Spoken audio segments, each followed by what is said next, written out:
Pier en Marieke sjoggen zoon. Een jongen en een famke heel gewoon.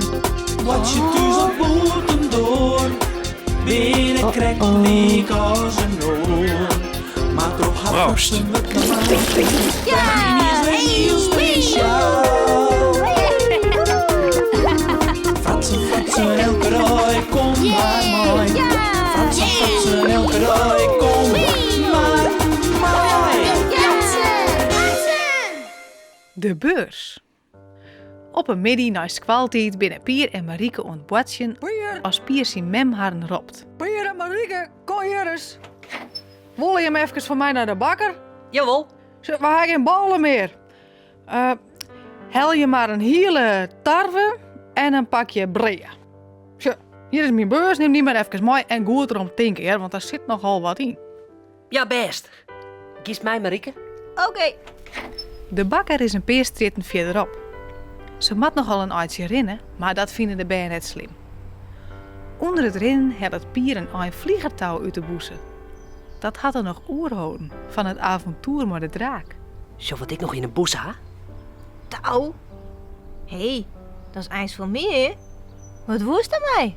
Zullen wij even beursloeken waar? Busloekeke? Wat is dat nou weer? Nou, dan binnen wij dit touw ohne beurs. Het is zo fijn, dat Jossas net. Dan lissen wij de beurs op het dik. Wij verskoeljen us. En als er dan iemand die beurs shot en hem opkrijgen zil, dan loeken wij gauw aan het touwtje en dan kunnen de beurs net pakken. Kisleitje. Ja, hé, leuk. Maar waar moeten wij us dan verskoeljen?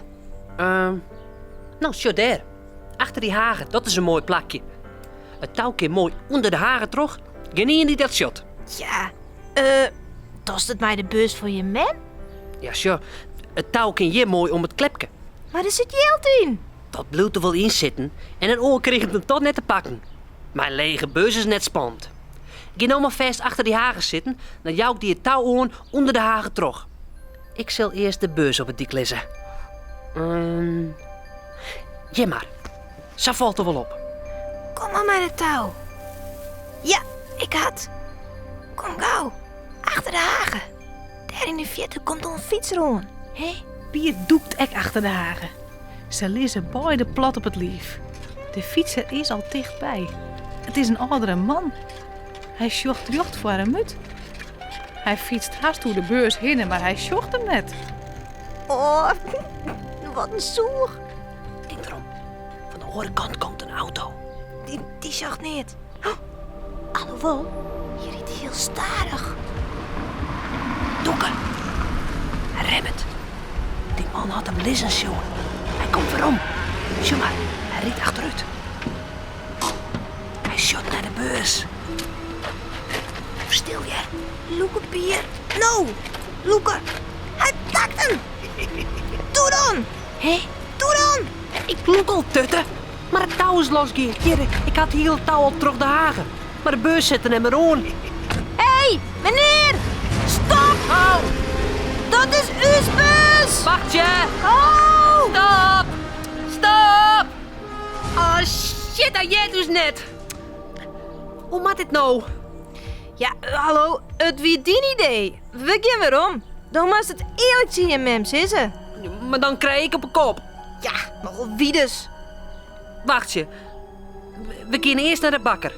Ik let het wel opschreeuwen, anders hebben we jou niet te eten en dan wordt dus mem nog lelijker. Als Pier en Marieke thuiskomen met een balen en een pakje breien, sjocht Pier zijn mem verheerd op. Hoe kom je hem daar aan? Gewoon. Van de bakker. Maar ga je hem dat dan net vertellen? Ja, nou nee, maar... Want John, ja, nou, sure, de beurs die wil jij thuis als jimme. Hé? En er mist niet uit dat. Maar hoe komt mem op die beurs? Nou, dat zie ik die zezen. Je stappen niet eens krijg een auto. En er kwam een man uit en die bracht me de beurs. Hij hier op straat te lezen, jongenshouder. Ja, gelukkig stier mijn naam en adres erin dat hij vreeg had ik hem verlen hier. Nou, ik zei ik er net, maar dan moeten de benen hem verlen ha. Ah, hij hier geen benen, jongenshouder. Maar de beurs wie werd de plak. En nou jim gelukkig gek. Ik zie het al hoe je hem in. Ruus? Ja, hoe je hem. Wat hij hem trouwens een smarrige knibbels. dat wie... Ga je hem op een groenlijn of zo? Om die beurs. Huh?